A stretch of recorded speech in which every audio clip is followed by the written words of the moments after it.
morning, after April the 6th, I was told by the building inspector that I have to get rid of these piles of rocks. This rock took me like over 2 days of piling it, and that's a lot of work because any loose rock is not allowed. And he said I also have to get rid of these vegetations. I don't know what he's talking about.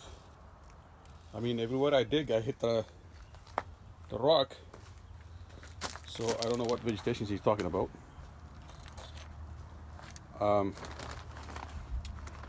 So I'm going to be spending all day doing that. Okay, YouTube.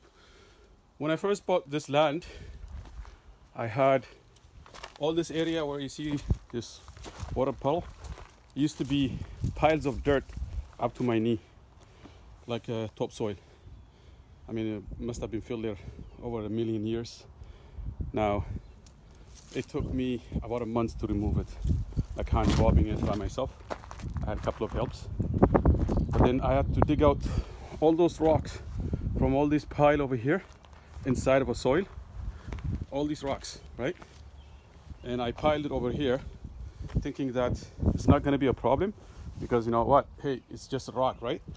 But apparently when this area gets filled with 3/4 clean gravel, it's gonna have a pressure, downward pressure, and that pressure will, if there's loose stuff underneath it, will eventually will settle down, right? And that's not a good thing.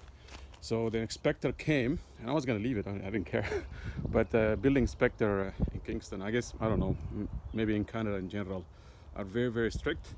So he came and he told me this has to be removed, all this rock.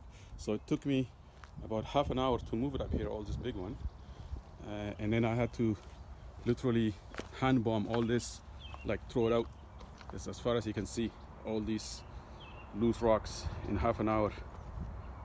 All that, I have to get rid of it. It's a lot of work. I was so exhausted. Took a break, came back. Yeah, so now you can see all these loose rocks. Anything I can pick up, I have to throw it out.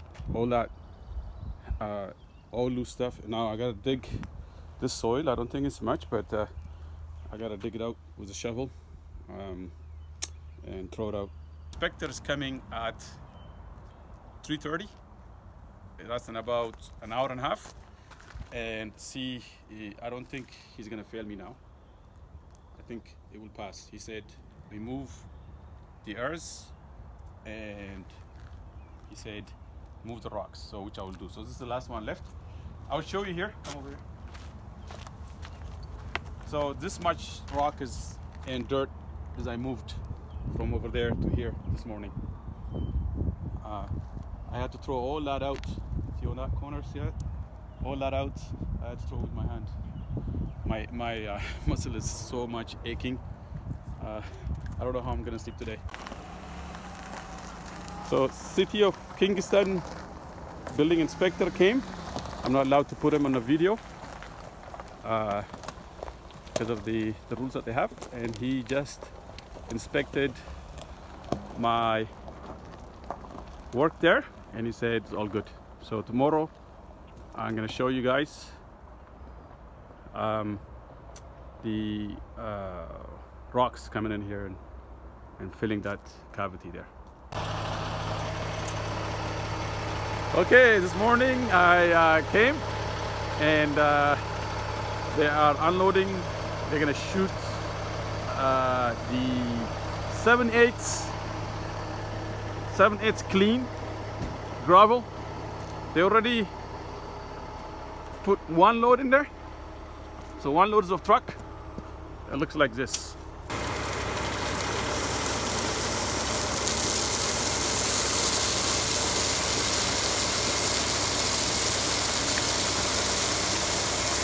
So you're aiming for that pillar. Right?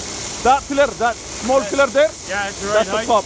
That one's low there, right? Yeah, that's low. Yeah. That's one's the highest there. Yep, okay. Now that porch in the front, are we filling it too? Say again? porch in the front, are we filling it? No. That's why I looked like that. Yeah. That's not getting filled. Okay.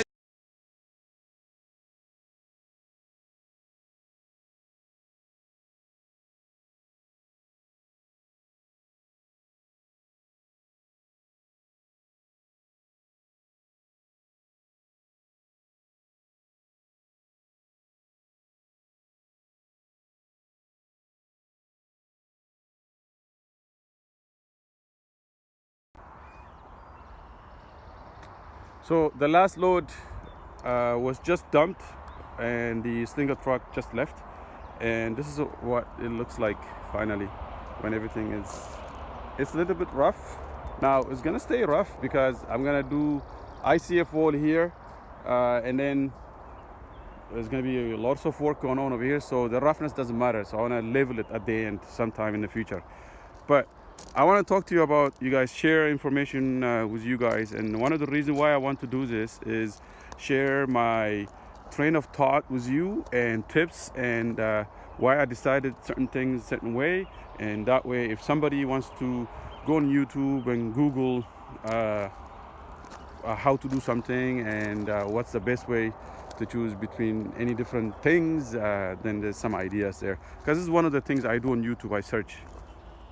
So my dilemma here was because I've had many videos to show what it looks like underneath this gravel, and I need to come up with some kind of solution. So I could have done a quad deck, where there is a solution for that from these ICF companies.